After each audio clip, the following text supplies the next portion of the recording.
Hey, welcome to Haphazard Homestead. I'm so happy, or should I say hoppy. It's time to harvest hops. In this video, I'll cover a little bit about growing hops. I'll show how I harvest my hops, and then I'll show how I preserve my hops to use later for brewing beer and, believe it or not, for cooking. So let's hop back in time to this past spring. Every year, I clear out the areas where my hops grow, and I promise them that I will build them something to let them reach their full potential of getting 25 feet high. But every year, I end up letting my poor hops fend for themselves, and they have to make do with growing on a 6 or 7 foot trellis. But my hops are enthusiastic, and they make out okay all on their own. As the summer comes to an end, I check out their flowers. Hop flowers look like tiny little pine cones, and they're even called hop cones, but they are flowers. If they are green and tight like this, I leave them alone. But when they become light, dry, papery, and spring back from being compressed, then they're ready. But it's not the cone or flower that I am really after. It's the oils and resins hidden within the flower. You can see how that hop is looking a little raggedy. You can see it's starting to turn brown there, starting to dry out, but it hasn't completely dried out yet. And that's what we're after right there. We're after that resin, all up in there. Now, some folks are adamant that it's better to pick hops too early than too late. Other folks have had fine results from using even the brown hops as long as the resin is yellow and smells good. Oh, that still smells good. Holy smokes, that smells good. All right. So, I need to hop to it and get to picking. Hops have scratchy hairs on their vines, and some people can be really sensitive to that. I wear long sleeves. I also use my camping cook pot tied to a cord and hang that from my neck to make picking efficient. It helps to understand how hop flowers are attached to the vine, which technically is called a bine because it doesn't have hooks or tendrils, but just constricts around its support like a boa constrictor.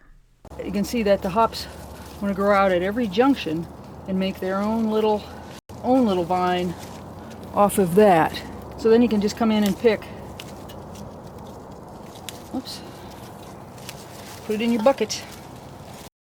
Now, this would be a lot harder if my hops were 25 feet tall.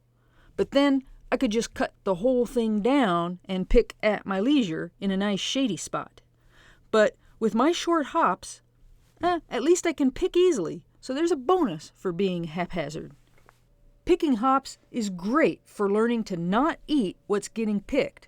Hops are so bitter. They make even bitter dandelions seem sweet by comparison. I love the sound of hops falling into the basket.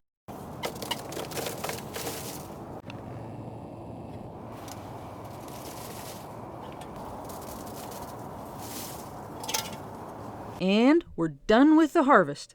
Now it's time to process those hops for storing them. This part can't wait, so I have to hop on it. The goal in storing hops is to keep those oils and resins stable. The enemies are heat and oxidation. The first step is to get those hop cones dry. I put my hops on these trays to air dry for a day in the shade. But that was only because we had some cool, dry weather. Even then, this air drying wasn't enough to dry the hop cones down all the way. You can see all that resin in there. That's what we're after. That's what makes hops work.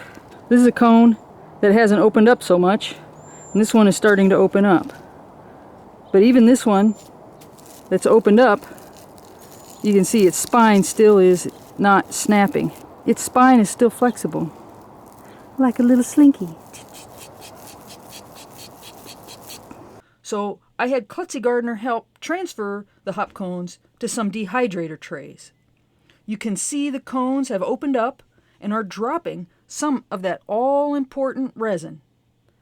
Now, commercial hop dryers may go up to 140 degrees Fahrenheit, but I keep my dehydrators set to about 105 degrees Fahrenheit and let them go for a day or two.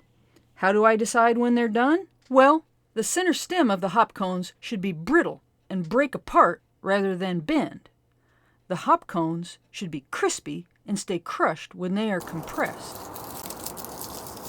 A little bendable, falls apart easily, but you can see all the resin in there. Can you see all that resin? That center stalk will break, but with a little bit of effort. That one broke more easily. We're making a mess here. I better keep hopping and get these hops in the freezer. That's right, the freezer. If these hops were vacuum packed and put in the freezer, they would keep great for even 18 months. But I don't want to use plastic, and I'll be using all my hops by springtime. So I'm storing my hops in these canning jars and putting the jars in the freezer. I need to get as much air as I can out of these jars. I don't want to vacuum pack the hops with the heat of a canner. Commercial hop operations compress their dried hops into big bales. I just compress my hops directly into the jars. The more hops I get in the jar, the less air can be there. I use a cutout yogurt or cottage cheese lid to compress my hops down into the jar. That would make a great prize at a brew fest for something.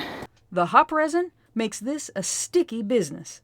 All the dehydrator trays and other tools have to be washed well before they get used for processing other food.